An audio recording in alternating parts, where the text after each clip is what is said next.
Aceh Utara. Warga dikejutkan dengan penemuan mayat dalam karung di kawasan Gunung Salak, Kabupaten Aceh Utara. Jenazah yang dievakuasi oleh petugas kesehatan, dibantu personel polisi militer Angkatan Laut Pomal. Jasad tersebut diduga kuat merupakan korban perampokan mobil yang sebelumnya dilaporkan hilang di Krueng Gekueh. Korban diketahui menghilang saat melakukan transaksi jual beli mobil Toyota Innova.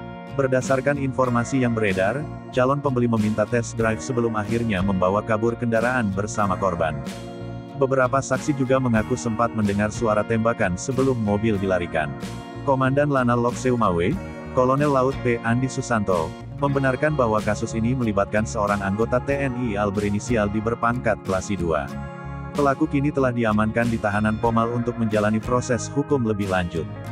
Memang benar telah terjadi dugaan pembunuhan yang dilakukan oleh anggota Lanal Lok Seumawe atas inisial Kuldi.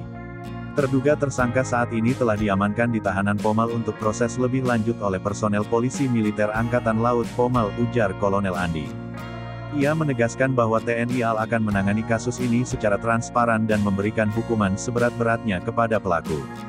Sesuai arahan pimpinan TNI AL, proses hukum ini akan disampaikan secara terbuka dan tidak ada yang kami tutupi. Kami berjanji bahwa terduga pelaku nantinya akan diberikan sanksi dan hukuman seberat-beratnya sesuai perbuatan yang dilakukan, tegasnya. Selain itu, pihaknya juga menyampaikan belasungkawa dan permohonan maaf kepada keluarga korban. Kami atas nama institusi TNI AL mengucapkan belasungkawa dan permohonan maaf kepada pihak keluarga atas kejadian ini, tambahnya, tanggal 17 Maret tahun 2025. Saat ini, jasad korban masih menjalani visum et repertum di Rumah Sakit Umum Cuk Mutia, RSUCM, Aceh Utara. Kabaktu RSUCM, Jalaluddin, membenarkan bahwa jenazah telah berada di rumah sakit untuk keperluan penyelidikan lebih lanjut. Ini baru anggota, bagaimana lagi atasan? Makanya tolak revisi RUU TNI. Salam Sandawari.